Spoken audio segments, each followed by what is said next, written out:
महाराष्ट्रातल्या शेतकऱ्यांना आतापर्यंत फडणवीस सरकारनं अनेक वेळा फसवलेला आहे। यावेळी पुन्हा एकदा नवी तारीख सांगून पुन्हा एक फसवणूक केली आहे। नोव्हेंबर महिन्यामध्ये नागपूरमध्ये 2 दिवस राष्ट्रीय महामार्ग रोखून धरून अगदी हायकोर्टानं आदेश देऊन सुद्धा शेतकरी मागे हटलेले नव्हते आणि त्यावेळी कुठं लाजत लाजत सरकारनं 30 जूनच्या आत आम्ही कर्जमाफी करू अशा प्रकारचं आश्वासन दिलं, तशी घोषणा केली।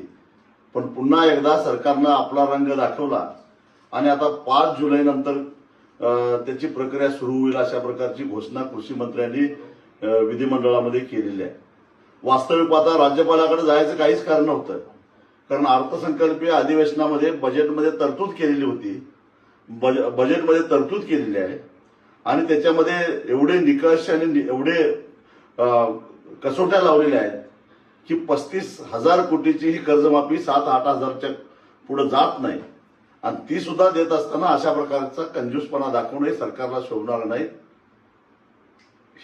हा जो खेळखंडोबा करायला लागलाय, कारण याच्यामुळं किमान 50,000 रुपये मिळणार अशा आशेवर शेतकरी राहिलेले होते, जे नियमित कर्जदार आहेत, ज्यांच्या कर्जाची मुदत 30 जूनला संपणार आहे, म्हणजे उद्या संपणार आहे, ते उद्यापासून थकबाकी जाणार आहे।